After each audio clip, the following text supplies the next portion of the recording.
Simple లెక్క చెప్తా నేను. ప్రతి నెల రాష్ట్ర ప్రభుత్వానికి 18,000 నుంచి 18,500 కోట్ల రూపాయల ఆదాయం ఉంది. ప్రతి నెల రాష్ట్ర ప్రభుత్వానికి 18,000 నుంచి 18,500 కోట్ల రూపాయల ఆదాయం ఉంది. ఓ నెల 200 ఎక్కువ 200 తక్కువ, ఇది ప్రతి నెల ఆదాయం. 6,500 కోట్ల రూపాయలు ప్రభుత్వ ఉద్యోగస్తుల జీతభత్యాలు, పెన్షన్లు, అవుట్సోర్సింగ్, కాంట్రాక్ట్ ఏదన్నా అనుకోండి, మీకు ప్రతి నెల జీతభత్యాలు ఇవ్వడానికి 6,500 కోట్లు పోతున్నాయి. ఇంకొక 6,500 కోట్లు అయ్యగారు చేసిన అప్పులకు తప్పులకు ప్రతి నెల 10 తారీఖు లోపల కట్టాల్సి వస్తుంది.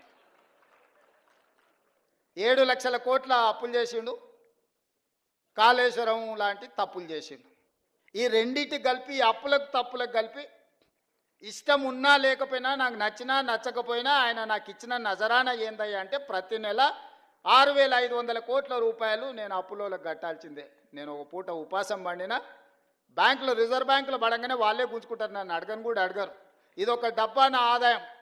ఇందులో ప్రతి రూపాయి పడంగానే మొదటి తారీఖు నుంచి 10 తారీఖు లోపల ఈ అప్పులు ఇచ్చిన బ్యాంకులు, రిజర్వ్ బ్యాంకు నుంచి అటే తీసుకొని పోతారు. 6,500 అటు పోయినాయి. మీరు మా బంధువులు, ఆత్మబంధువులు కాబట్టి 6,500 కోట్లు మీ ఉద్యోగస్తులకు ఇస్తున్నా. 13,000 కోట్ల రూపాయలు అయిపోయినాయి. ఇక నా దగ్గర ఎంత మిగిలిందా అంటే 5,000 నుంచి 5,500 కోట్లు. ఇక నేను మిమ్మల్ని అడుగుతున్నా, ఈ 5,000 నుంచి 5,500 కోట్లల్లో షాదీ ముబారక్, కళ్యాణ లక్ష్మి, పెన్షను, రైతు రుణమాఫీ, రైతు భరోసా, ఇట్లా 25-30 ప్రభుత్వ సంక్షేమ పథకాలు ఉన్నాయి.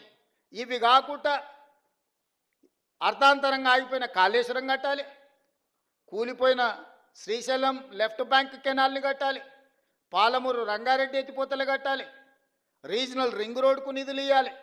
ఈ రాష్ట్రంలో ఏం అభివృద్ధి చేయాలన్నా కూడా ఇందులో నుంచే తీయాలి. ఇక నాకున్న వెసులుబాటు 5,000 నుంచి 5,500 కోట్లు.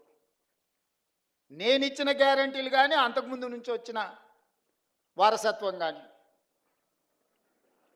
ఇవన్నీ కలిపితే నాకు ఇంకొక 18,000 కోట్లు కావాలి వాస్తవంగా. ఆయన కాంట్రాక్టర్లకు అగ్రిమెంట్లు చేసిండు, ఆయన కమిషన్లు తీసుకొని ఆయన వెళ్ళిపోయిండు. ఇవాళ వాళ్ళ పేమెంట్లు నేను వచ్చి కూర్చున్నప్పటికీ 42,000 పేమెంట్లు బకాయిలు పెట్టిపోయిండు ఈ కాంట్రాక్టర్లకి. ఇక విద్యుత్ శాఖ ఇవన్నీ మళ్ళీ పక్కన పెట్టాలి. అట్లా